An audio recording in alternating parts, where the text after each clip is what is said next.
Kali is a blade-based fighting system. Wrong. Kali is a blade fighting system. So where does the rattan come into play in the art of Kali if it is a blade fighting system and not a blade-based system? The rattan is the traditional training tool for the bolo, for the live blade. So if Kali is a blade fighting system and the rattan is a training tool to educate yourself how to use a blade, then when and how did Arnis Eskrima Kali become a stick fighting art? Maybe you can go ahead and put in the comments below why you believe that Arnis Eskrima has become a stick fighting art, and vast majority have neglected the true skill of the blade. Today I'm going to give you a couple of drills that you can start practicing right now, even if this is your very first time ever training in Kali. I want to give you some simple drills that you can start training right now. Now here's the deal. You can train with the traditional stick, just like this. And I'm going to teach you how to properly train with the stick, so that way you're not just developing stick fighting skills, but you are developing the true skill of the blade. I'm going to show you a little tip to be looking out for. But before we do that, I don't want you to train with a live bolo. You got to make sure that you are training under qualified teacher. Repeat, qualified teacher on how to handle the blade. You got to make sure that you have observed this human being knowing how to handle a real blade. You got to see that. They can't just talk about it. They actually have to perform with a live blade, right? And you got to be able to see that performance with confidence, with skill, and that there's not risking running their blade into themselves. So they should understand the proper forms, the proper handling methods, and all that stuff. And you need to be able to observe that, so that way you can qualify your teacher if you are interested in learning the true art of Kali, which is the blade. So do not train with a live blade in the beginning. Let's go ahead and exchange this puppy out for a trainer. Right there, that's much better. I want you to take a look at this one right here. This is a training blade, okay? It's a little dirty. Coming back from a intensive training and all that, I gotta clean my tools. But this one is not sharp. I could run my finger across it just like this. This is steel, it's a blunt. This is our prototype training bolo right here. That's gonna be coming soon to our trigonalgear.com e-commerce store, where you'll be able to get all your Kali training gear at. So make sure you got a training bolo. If you do not have a training bolo, then you can go ahead and train with the traditional rattan. So pick your poison for the day, and let's get to these two drills. All right, first drill, we're gonna be going through our basic diagonal strikes. This is lesson number 1. This is the first striking pattern that I teach to all of our students here at Kali Center that follow us and train with us on our Kali Apex training program. All right, which if you want to get that detailed instruction and go further into your Kali training with us, make sure to go to KaliApex.com. I got a special deal, special offer going on right now that will get you full access to my entire online school for half price. Now you're getting everything. You're getting all the training courses, all the programs, everything for half price. But it's a limited time offer.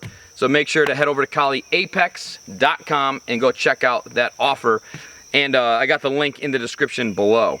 So let's take a look at this drill right here, okay? So we're gonna start off with our diagonal strikes. Why? Because diagonals are right in between of that vertical and that horizontal. And what the diagonals give us is leverage. They give us leverage. They give us more surface to cut. They give us more protection, faster return on the weapon, which means we can get a faster delivery on multiple strikes. Or as Bruce Lee and Jeet Kune Do would say, for my Jeet Kune Do people out there, attack by combination, which is really how we want to start off. We don't want to just start off with a single direct attack. We want to suppress fire on our opponent. So here's our basic diagonal strikes. We have down the X off the forehand side, down the X on the backhand side. Then we go up the X on the forehand side, and then up the X on the backhand side. So we call this downward on the forehand in angle 1, downward on the backhand in angle 2, upward on the forehand in angle 3, and then upward on the backhand, we call that an angle 4. All right, so that's our basics right there. So we have 1, 2, 3, and 4. 1, 2, 3, and 4. Now, there's a lot of principles that make up these specific striking mechanics. And we teach a set of 12 striking mechanic principles that build your mechanics. Now, but I'm not going to go through all of them here. If you want to get all that info and get that detailed instruction, head over to KaliApex.com. But what I am going to give you is a couple little tips by a few of those striking mechanic principles. But what I am going to give you is a couple of those striking mechanic principles, so that way you can focus on a couple key points when you're training with the blade mentality, which is the true art of Kali. Number 1 is we want to make sure we have good blade edge presentation on our strikes. The blade edge should be going exactly where we are striking, where the target is. So we got to make sure that that second knuckle line is right on line with where our targeting is at. You're going to see that when you grab the blade, that second knuckle line right here is in line with the blade edge. All right, so you got to make sure that when you're striking your forehand, that wrist is canted out a little bit right there. See, if it's straight, that means you're throwing your strike way over there to your left or over your opponent's right shoulder. It's not going directly into your opponent. Yeah, that's bad mechanic. You want to make sure that it is canted so it's going forward into your opponent. Now, here's the thing about Kali. A lot of people will teach Kali or Filipino martial arts as if it is a symmetrical martial art, meaning what you can do on the right side of the body, you can also do on the left side of the body. But I'm going to debunk that myth right now with this simple striking mechanic principle. On the forehand strike, you have to cant your wrist in order to strike forward and present that blade edge to the target. On the backhand strike, your wrist has to be straight. Whoop, right there. So that right there shows us that Kali is an asymmetrical fighting method, not a symmetrical fighting method, that the right side of the body, the forehands, and the left side of the body, the backhands, are different mechanically. So that's a little detail that you got to make sure you're paying attention to. It's a lot harder to see these details when you're training Kali as a stick fighting art. If you train it as a blade fighting art, and it's like playing an acoustic guitar instead of an electric guitar. When you make mistakes on an acoustic, everybody's going to hear it. You make mistakes on an electric, all piled up with all these effects and distortions, then you know you're the greatest thing to guitar, even with all the mistakes that you're making. An average ear probably won't be able to hear all those mistakes. But if it's an acoustic, even the average ear is going to hear it. So the blade is like an acoustic guitar. It's going to show the world that knows what they're talking about in the blade fighting world. It's going to show them if you know what you're talking about or if you don't. All right, so make sure you're paying attention to those two little details. Make sure your wrist is canted on the forehands and it's straight on the backhands. Same thing when you're striking on your upward angles right here. See, if it's straight, then you're going to see that the blade is kind of curling upwards now. So it's got to be canted. The wrist has to be canted in order to present that blade edge forward. And then on that backhand, upwards on that 4, the wrist is straight again. So a couple little details right there. Make sure that you're paying attention to them when you're beginning striking with your diagonal strikes.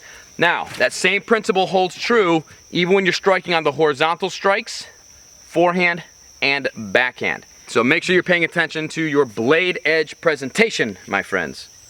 Second mechanical tip I want to give you is make sure that when you are on your slashes, when you're working these slashes, make sure you are pulling the blade and you are not pushing the blade forward. Does a couple things for you. One, when you pull the blade, you're going to maintain better balance, better structure in the hips and in the footwork. When you push that weapon, you're going to generate a lot of momentum that's going to possibly torque your body forward. You're going to lose that connection to the ground, which means you're going to lose that footwork. And in the art of Kali, in any blade fighting art, footwork is number one. So make sure you pull that strike, pull your strikes. All right, that's going to give you better structure, a better firing base on your bolo. Another reason for pulling the blade as opposed to pushing the blade is that one, yes, you're going to get a cleaner cut, but obviously it's a blade, so even if you push it, you're going to do a lot of severe damage to your opponent. So that's not really the main thing there, but you're going to get a faster return on the blade as opposed to pushing it. You want to pull it and you're going to get a faster return, meaning it's going to come back to your body, so that way you can start firing off multiple strikes with power with speed, with follow through, a lot faster than if you were to push your blade, throwing your body all out of whack. Drill number 2 that I want to make sure that you are starting your training with on your true Kali skills, the blade, is we have to understand that there's multiple tactics when it comes to how to use our bolo, how to use the blade here. We start off with the slash because the slash is the easiest to get to function in the flow, right? When we're training, we're flowing, we're sparring with each other, the slashes are the easiest to get to function, and there's a reason for that.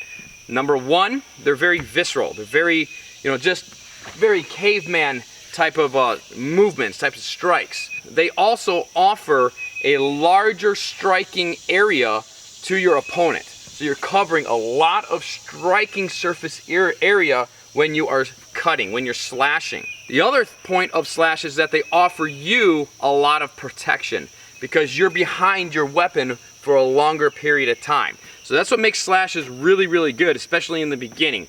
Right? They're highly, highly functional, meaning that they're highly functional in effective in striking the opponent and also highly functional in providing you some more protection.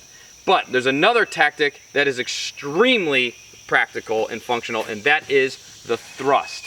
The thrust is extremely powerful, and it is a lot of times looked at as a secondary tactic in the art of Kali. So in a lot of Kali, arnis, eskrima schools, you're going to see a lot of slashing, right? You're going to see these full slashes. Sometimes they're referred to as like fluid strikes or loptic strikes, and then you see like these brokens or these watiks type of strikes. Okay, some circular cuts and all that. And you see a lot of this, and a lot of this kind of, tipping and tapping and all that type of stuff in the different styles of Filipino martial arts. But for some reason, you don't see a whole lot of thrusting. Okay, now I would categorize thrusting to be a little bit more advanced in the art of Kali, only because they offer less protection to your body, but they do offer a lot of protection for your hand because it exposes less of your hand when you're thrusting correctly.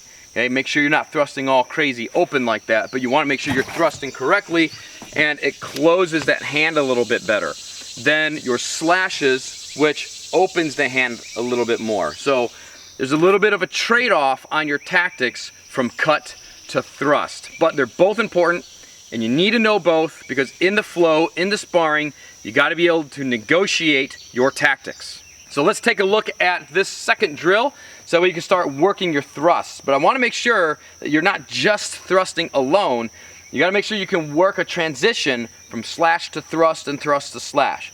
So here's the drill. We're going to slash that number 1 and then we're going to go into a palm up thrust. Okay? And then from there we're going to rip it out, slash a number 2 and then a palm down thrust, and we're going to rip that out right there. On our blades, we have this little bit of a top edge right here, and we use this a lot. We use this a lot right there. All right, so let's take a look at that drill again. Slash 1, thrust, rip it. Slash 2, thrust, rip it. Bop, right there.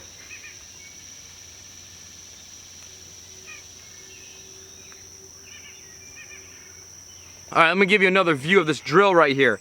When you're working this, you got the slash, and then you got the thrust. Now there's a little bit of precision here that is going on. We got to make sure a couple things on this thrust, on this palm up position thrust right here. Let's make sure that when we're training by ourselves, meaning that we don't have a target on the other side, we want to make sure that the tip of the weapon right here is going to stop in line with our eye to bridge of our nose. We don't want it to go past, and we don't want it to fall short. You're going to notice something here on the thrust, and this is what I was talking about, how the thrust can protect your hand better, but if you don't do it right, it actually can open your hand up a lot more. So if I thrust out like this, you're going to see how you have a great shot right to my hand right here. Okay? So we got to make sure that we close that line a little bit. So you're going to have to execute a little bit more footwork as an opponent to try and sneak in and get that hand.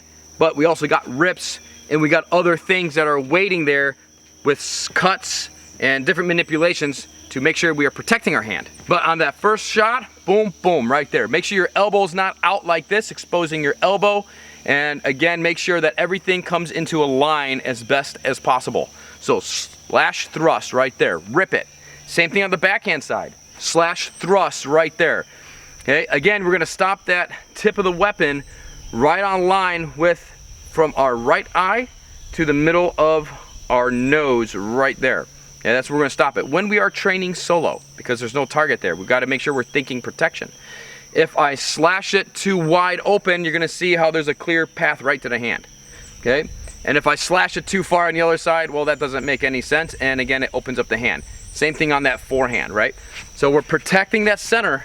We gotta make sure that we're occupying that center to protect that center, okay? Again, when you strike that palm down position, make sure that your arm and everything is in line with your blade. Make sure it's not poked out, your elbow's not poked out. You know, you're not doing something like this or anything that's gonna possibly, you know, your opponent's got good footwork where they can clip that elbow a lot easier. So you gotta make sure that everything is straight and in line to minimize the target of your hand.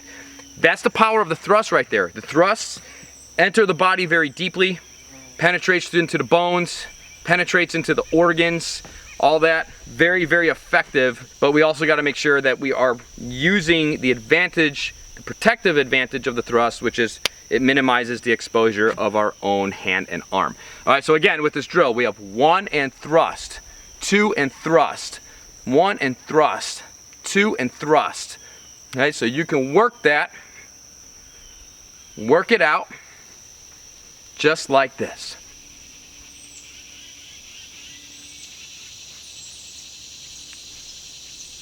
One more piece of training I want to make sure that you have in today's training lesson is if you do not have a training bolo, a couple details to make sure you are focusing on when you're training with the stick. There's an advantage when you are training in the mentality of the blade and not in the mentality of the stick. The stick fighting, especially with these rattans, you know, you could take some punishment to the body. But when it comes to that blade, you can only get hit once. Okay? When you get hit with that bolo, it doesn't, you know, it doesn't welt your forearm, it removes things. So it's a little bit different when you are, you know, training in the blade mentality. So that puts a lot more emphasis on your footwork, on understanding the knowledge that you're learning and building the ingenuity, so that way you can negotiate your tactics, renegotiate your tactics, and you can get into the flow of weaponry, and you can train a little bit more intelligently and build that type of skill. But we still should be training with the stick. Even though Kali is a blade fighting system, it is a wonderful system that adapts to other types of weaponry, including the impact weaponry. So it is a good idea to train with the stick. Plus, this is where you're going to develop a lot of your power, a lot of your follow through, which is going to make your mechanics for your bolos even better. But when you're training with your sticks, just make sure that you are paying attention to where that second knuckle line is at. Okay, when that knuckle line is forward, that means your blade is in good position. Okay, at all times right there. Wherever your opponent is, if you're striking an opponent that is to your left, make sure that you are striking with good blade edge presentation. Okay, if you're striking an opponent to your right, again, that wrist is still going to need to be canted and that second knuckle line facing exactly where you are striking. Make sure it's not straight on the forehands. Make sure it's canted. Okay, so just pay attention to that and be cognitive when you are working with your rattan stick. All right, guys, so work these drills. Whether you have a training bolo or not, work in those diagonal slashes, get really good at them. Start slow, gradually build the speed as you're getting better. And then also start working in your slash to thrusts, making sure you got that good alignment, so that way you are minimizing that target of your hand to provide more protection to your hand on your weapon. All right, my friend, I hope that you like this video. I hope you find it informative, and I hope that you're gonna experiment a little bit with these different ideas and principle sets and all that in your training, and gives you a little bit more focus on what to focus on. Now, if you want to focus on your Kali as being a stick fighting art, I really don't believe that that's wrong. The important thing is to know what you are training for, what's your purpose for training, and what do you want from your training. And there's nothing wrong with taking it and looking at it in the eyes of stick fighting. Just because I train Kali as a true art, meaning based off the blade, because if you were to use the art of Kali, which would you prefer to use in a fight or battle or what? A stick or a blade, right? Obviously, the more advanced technology, right? Like today, if I was going to protect myself, I'd rather use a firearm because it's better technology. But if I had to choose between a blade, a bolo, and a stick to take with me on conquest or to defend my homeland or anything like that, obviously I would be choosing the blade over the stick.